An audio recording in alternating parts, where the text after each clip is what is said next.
wouldn't it be good to talk on our desires concerning the law of assumption? What does this mean? This is a Christmas recording. At least set a mark.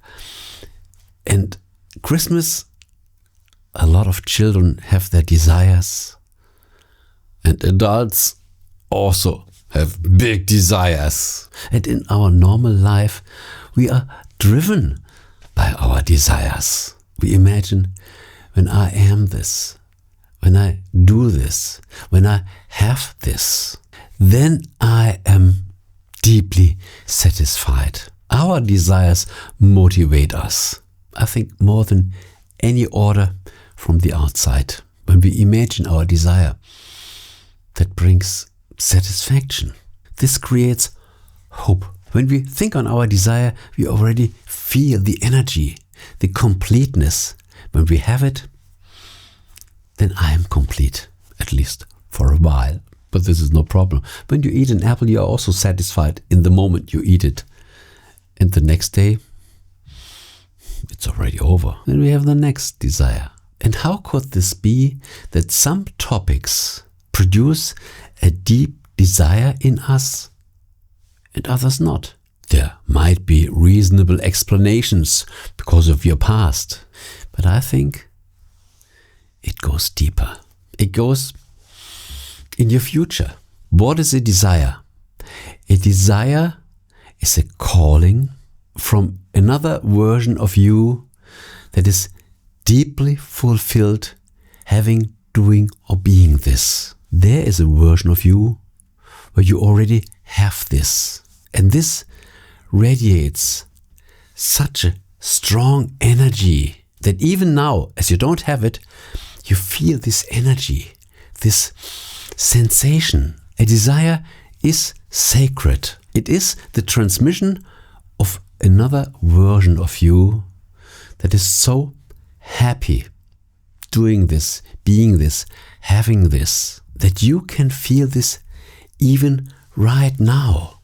This is a calling, and this calling says, come in this situation, come into this awareness, because then you are really happy. We can imagine a desire as a radio message through a wormhole from another version of you to your recent moment. Come in this situation. You will be happy.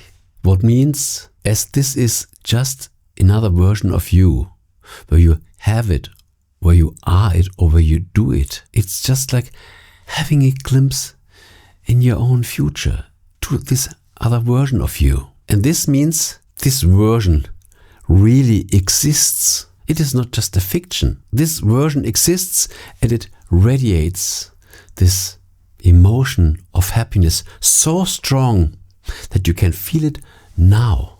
And as this version exists, it is true. It is fact. And you feel it. Therefore, you want your desire so much. You can feel this deep connection. And this makes you going after. And the law of assumption is a wonderful tool.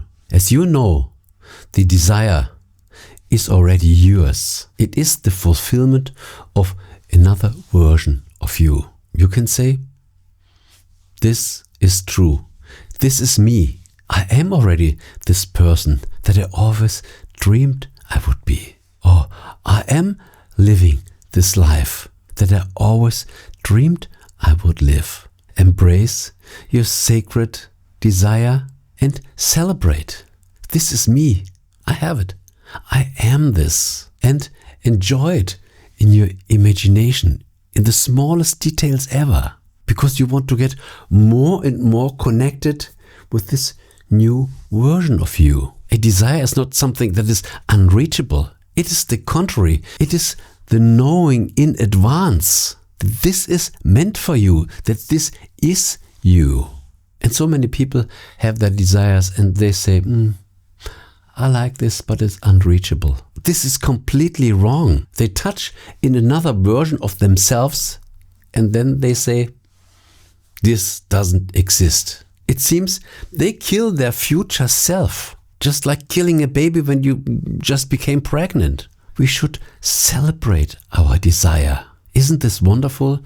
You realize you are pregnant with your desire, and then let it grow. And the law of assumption is a wonderful tool to let your desire grow, to include it more and more in your life. A desire is the most beautiful picture that we ever have. There is a window, and you can see through this window to your future self, enjoying your desire, being this desire, having this desire. As I said before, it is just a calling.